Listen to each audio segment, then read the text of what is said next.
একটু ভেবে দেখলে দেখা যাবে we have only two situation. হ্যাঁ, আমি ঠিকই বলছি। আমাদের প্রত্যেকের কাছে দুটো চয়েস আছে। একটা হলো অ্যাকসেপ্ট দ্য সিচুয়েশান, আমাদের জীবনে যা ঘটছে তা মেনে নিতে হবে, যে কোনো পরিস্থিতিকে মানিয়ে নেওয়ার চেষ্টা করতে হবে। আর আরেকটা হলো চেঞ্জ দ্য সিচুয়েশান, অর্থাৎ যদি আমাদের প্রকৃতির সে ক্ষমতা থাকে তো নিজের সিচুয়েশানটাকে পাল্টে ফেলতে হবে। হ্যালো ফ্রেন্ডস, আমি শিপ্রা ঘোষ, ওয়েস্ট বেঙ্গল, ইন্ডিয়া। যদি আমার চ্যানেলে প্রথমবার হয়ে থাকেন তাহলে চ্যানেলকে সাবস্ক্রাইব করে দেওয়ার অনুরোধ রইল। পাশে থাকা বেল আইকন প্রেস করে দেবেন। আমি আমার চ্যানেলে নিজেকে ইন্ডিপেন্ডেন্ট করার জন্য, নিজের কোয়ালিটি অফ লাইফকে ইমপ্রুভ করার জন্য, নিজের বেটার ভার্সন হয়ে ওঠার জন্য কী কী স্টেপ নেওয়া যেতে পারে সেই বিষয় নিয়ে ভিডিও আপলোড করে থাকি। এখন আমাদের জীবনে কত না সমস্যা আসে, আর সবসময় সব সমস্যার সমাধানও থাকে না, আর সেটাই আমাদের অশান্তির কারণ। ঘটনা হলো সমস্যা আসে, আর এই সমস্যা থেকে আসে স্ট্রেস। এখন আমাদের ধারণা মতে স্ট্রেস খুব খারাপ জিনিস, বেশি চিন্তা করা যাবে না। আমরা যদি বেশি চিন্তা করি তাহলে আমাদের মধ্যে বিভিন্ন রকম রোগ বাঁধতে পারে, আমাদের আয়ু কমে যেতে পারে। কিন্তু আজ আমি একটা গল্প বলবো, যে গল্পটা শুনে স্ট্রেস সম্বন্ধে আমাদের যে ধারণা আছে সেটা পাল্টে যেতে পারে। আর আমার মনে হয় এখানে যারা আমাকে শুনছেন প্রত্যেকের মধ্যে এই ফিলিংসটা অবশ্যই আসবে। এখন গল্পটা বলার আগে বলে রাখি যে স্ট্রেস স্ট্রেস আমাদের জীবনে আয়ু বাড়াবে, এই প্রমাণ এই গল্পটার মধ্যে আছে। এটা গল্প নয়, এটা একটা রিয়েল ঘটনা, এটা একটা রিসার্চ। এই রিসার্চ থেকে আমরা জানতে পারি যে কিভাবে আমরা স্ট্রেস থেকে আমাদের আয়ু বাড়াতে পারি, আমরা লম্বা জীবন পেতে পারি। এটা একটা কেস স্টাডি। এই কেসটা স্টাডি করা হয়েছিল জাপানিজ ফিশ ইন্ডাস্ট্রির কেস স্টাডি এটা। জাপানের যে লোকজন তারা নাকি মাছ খেতে খুব ভালোবাসে, তারা সি ফুড খেতে খুব ভালোবাসে, আর জাপানিজরা ফ্রেশ সি ফুড খেত। আর বহু বছর ধরে জাপানের যে মহাসাগরগুলো ছিল তার কিনারা ধরে যে মাছগুলো ছিল সেগুলো তারা খেয়ে খেয়ে ওখানে তেমন একটা মাছ পাওয়া যেত না। কিনারা বরাবর মাছ তেমন পাওয়া যেত না বলে মাছ ধরার জাহাজগুলো একটু দূরের দিকে যেতে লাগলো। আগে 15-20 মিনিট গেলেই মাছ পাওয়া যেত, এখন অনেকটা ডিপ সমুদ্রে যেতে হয়। এবার যখন দূরে দূরে মাছ ধরতে যেতে হতো তো যেতে আসতে দেরিও হতো, আর আস্তে আস্তে ওই মাছগুলো মরে বাসি হয়ে যেত। এবার যখন এই মাছ মার্কেটে পৌঁছতো তখন সেই অনুপাতে দামও পাওয়া যেত না। আর এখন এই মাছগুলো তেমন কেউ পছন্দও করতো না। এর কারণ হলো এরা তো ফ্রেশ মাছ খেতে ভালোবাসে। এবার এই ফিশিং কোম্পানিরা কি করলো, এই জাহাজের মধ্যে ফ্রিজার লাগাতে লাগলো, প্রত্যেকটা জাহাজে ফ্রিজার লাগিয়ে দিল। এবার তারা যখন মাছ ধরতো মাছগুলো ফ্রিজের মধ্যে ঢুকিয়ে দিত। এবার মাছগুলো ভালো থাকতো ঠিকই, কিন্তু জাপানিজদের মধ্যে তবু মনে হলো যে এই এই মাছের টেস্ট মানে ততটা ভালো নয়। এবার ফিশিং কোম্পানিগুলো এরা কী করলো, জাহাজের মধ্যে একটা একটা করে ট্যাঙ্ক বসাতে লাগলো। এবার মাছ ধরার সঙ্গে সঙ্গে মাছগুলোকে তারা ট্যাঙ্কে ঢুকিয়ে দিল। এবার ট্যাঙ্কের মধ্যে মাছগুলো একে অপরের সাথে চিঁড়ে চ্যাপ্টা হয়ে যেতে লাগলো, তারা ঝিমিয়ে পড়তো, প্রায় আধমরা হয়ে পড়তো। এখন এই মাছগুলোর টেস্টও ততটা ভালো হতো না। এবার জাপানিজ যে ইন্ডাস্ট্রি এরা একটা সলিড সলিউশান বার করলো। সলিউশানটা কি, এই রকম যে এরা এই ট্যাঙ্কগুলোর মধ্যে একটা করে ছোট্ট শার্ক মাছকে রেখে দিতে লাগলো। এবার ঘটনা হলো মাছগুলো শার্ক দেখে ভয় পেতে লাগলো, এবং সব সময় শার্কের থেকে বাঁচার জন্য তারা কি করতো, সারাক্ষণ দৌড়াদৌড়ি করতো। এবার শার্ক মাছ দু একটা মাছ খেয়ে ফেলতো ঠিকই, কিন্তু ওই একটা শার্কের জন্য ট্যাঙ্কের প্রতিটা মাছ অ্যালার্ট থাকতো, তারা অ্যাক্টিভ থাকতো এবং একদম ফ্রেশ মাছ থাকতো। এখন ঘটনা হলো আমাদের সাথেও এটাই হয়। আমরাও আমাদের চারপাশে একটা গণ্ডি টেনে রাখি, আর গণ্ডিটা হলো কমফোর্ট জোনের গণ্ডি। আমরা আমাদের লাইফটাকে সেম রুটিন, সেম মানুষজন, কাজের জায়গাও সেম, রোজ একই কাজ। আমরা নিজেরাই আমাদের কমফোর্ট জোন থেকে বেরোতে চাই না, আর তাই আমরাও আমাদের জীবনে বোর হয়ে যাই। রোজকারের একই লাইফে থাকতে থাকতে আমরাও ঝিমিয়ে পড়ি। এই কমফর্ট জোনটা দূর থেকে দেখতে ভালো লাগে, কিন্তু এটা আমাদের উন্নতির পথে, আমাদের হ্যাপি লাইফের জন্য সঠিক নয়।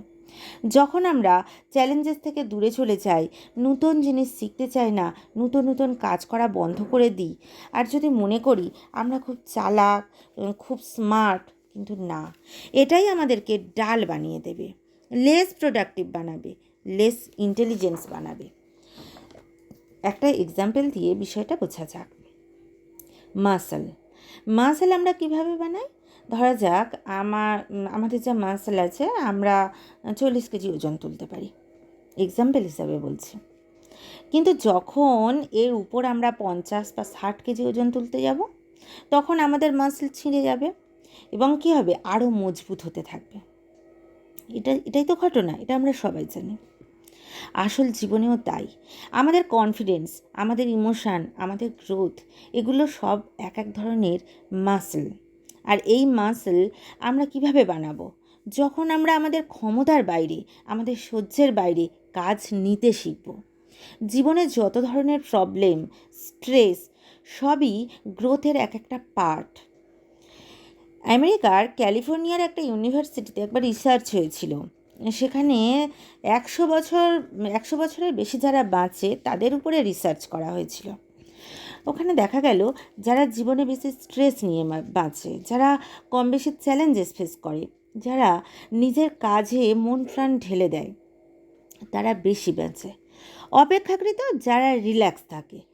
এরপরেও আমি আরও 5টা বিষয় নিয়ে বলতে চাই যা আমাদের জেনে রাখা খুবই ভালো।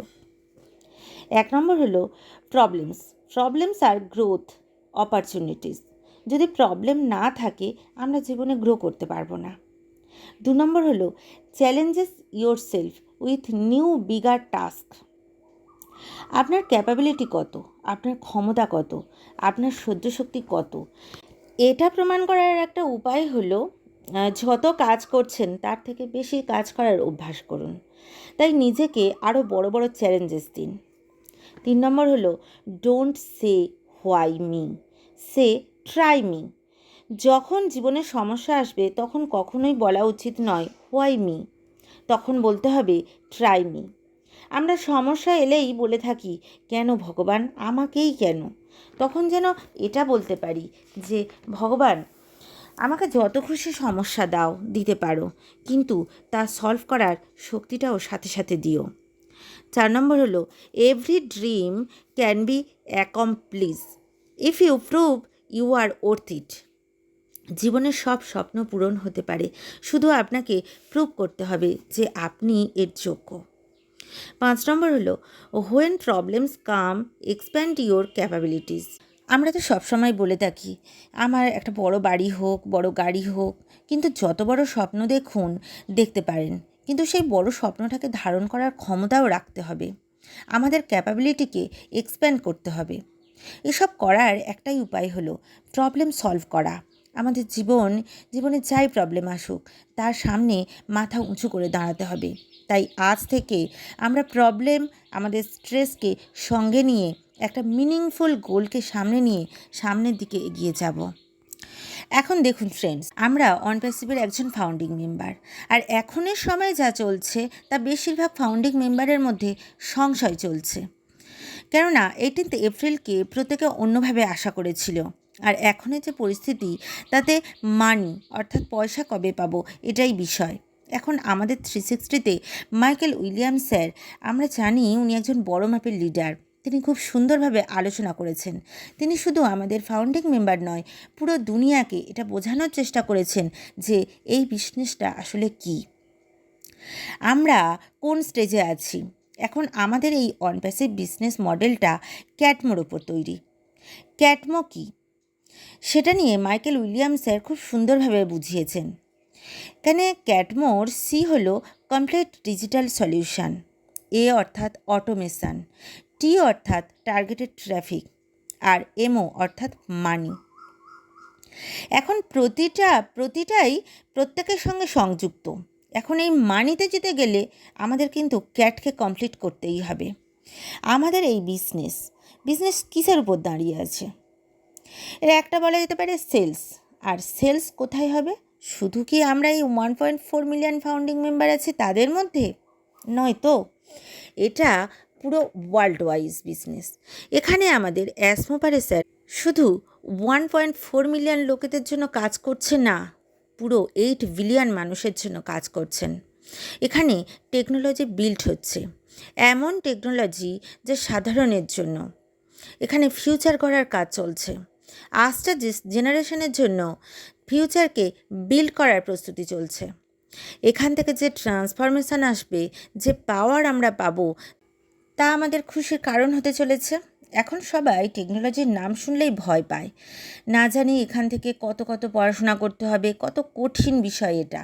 আসল কথা হলো বর্তমানে টেকনোলজি সাধারণের বোঝার বাইরে, কিন্তু আমাদের অনপ্যাসিভ এখানে এতটা সহজভাবে আসতে চলেছে যে এখান থেকে আমরা খুব সহজেই সমস্ত কিছু অ্যাক্সেস করতে পারবো।